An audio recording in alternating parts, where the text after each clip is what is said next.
He lived in a home where he lacked nothing. He had food, a family, and an identity.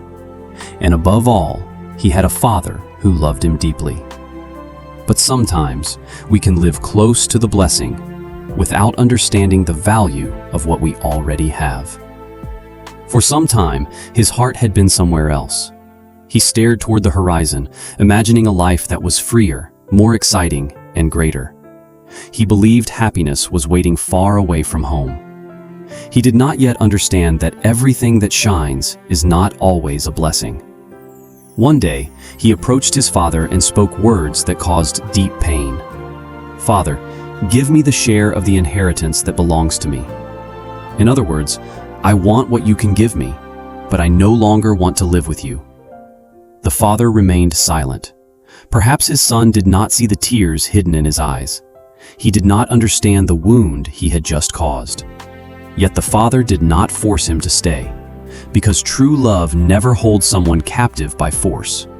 The father gave him his share: money, possessions, everything the son believed he needed to build a new life. But the young man received the riches of his father, without taking the wisdom of his father with him. A few days later, he left home. He walked away without looking back. But his father remained standing at the entrance, watching his son disappear down the road. The son was leaving the house behind, but he could never leave his father's heart. With every step, he felt more independent.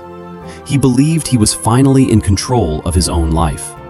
He dreamed of new people, pleasure, and success. But some roads begin with excitement and end in tears. When he arrived in the distant country, everything appeared wonderful. The lights, the music, the crowds, the promises of pleasure. No one asked where he came from. No one reminded him of his father's ways. And for a moment, he believed he had finally discovered true freedom. Very quickly, people gathered around him. Everyone laughed at his jokes. Everyone wanted to call him their friend. But they did not truly love his heart. They only loved what his hands could give them. He spent without restraint. He paid for meals. He organized one celebration after another. He gave his money to people who promised they would never abandon him. Every night, the music grew louder. But inside, his soul became emptier. Then one day, he opened his treasure chest. Almost nothing remained. The riches he believed would never end had disappeared. He looked at the last few coins in his hands, and for the first time, fear entered his heart.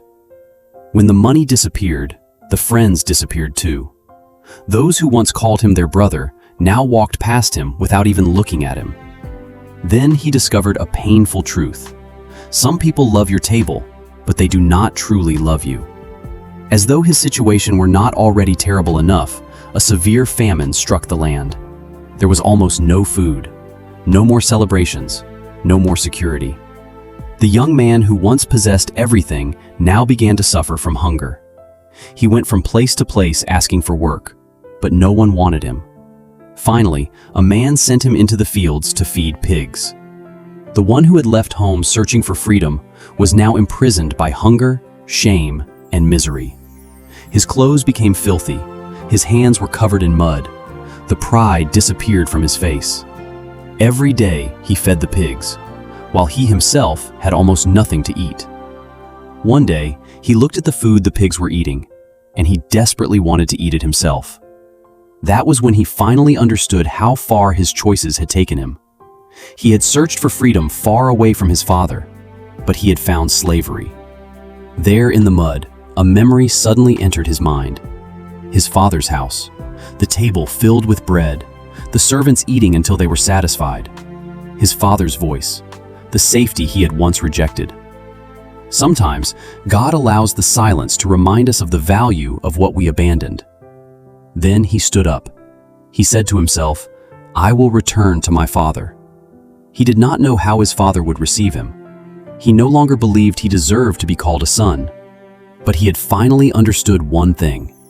Even in humiliation, it was better to return than to die far away from home. Meanwhile, the father was still watching the road. Day after day, he waited. Then one evening, while the sun was still far away, the father recognized his silhouette. His clothes had changed. His walk had changed. But a father will always recognize his child.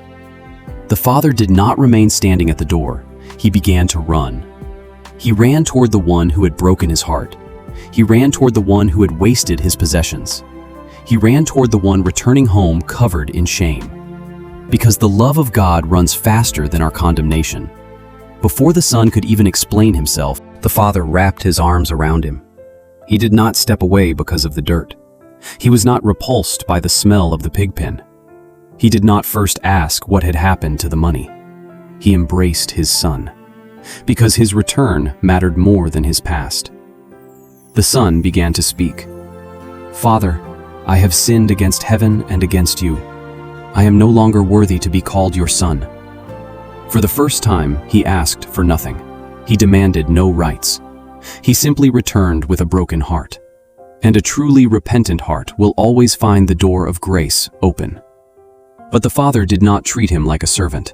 He quickly called his servants and said, "Bring out the very best we have." The son had returned expecting a place among the workers, but the father was already preparing his restoration. The father ordered them to bring the finest robe. That robe covered the son's filthy clothing. It covered the marks of his humiliation. It announced before the entire household, "This man is not a stranger. He still belongs to this family." Grace does not only cover shame. Grace also restores identity. The father ordered them to place a ring on his finger. The ring represented authority, belonging, and restored trust. Then he ordered them to place sandals on his feet. Servants often walked barefoot, but sons wore sandals. The father was not simply giving him another meal. He was restoring his rightful place. The music began. The house was filled with joy. A great celebration was prepared. The father declared, "My son was lost, and now he has been found. He was as good as dead, and now he has returned to life." Heaven always rejoices when one person chooses to return to God. Perhaps you have also wandered far away. Perhaps you believe you have failed too many times. Perhaps shame is telling you that you can never return. But listen carefully. You may have left the house, but you never left the Father's heart. Today, God is not asking you to repair your entire past by yourself.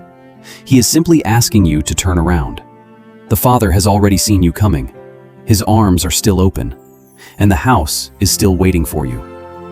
Write in the comments, "Father, I am coming home," and share this story with someone who believes they have gone too far to receive the forgiveness of God.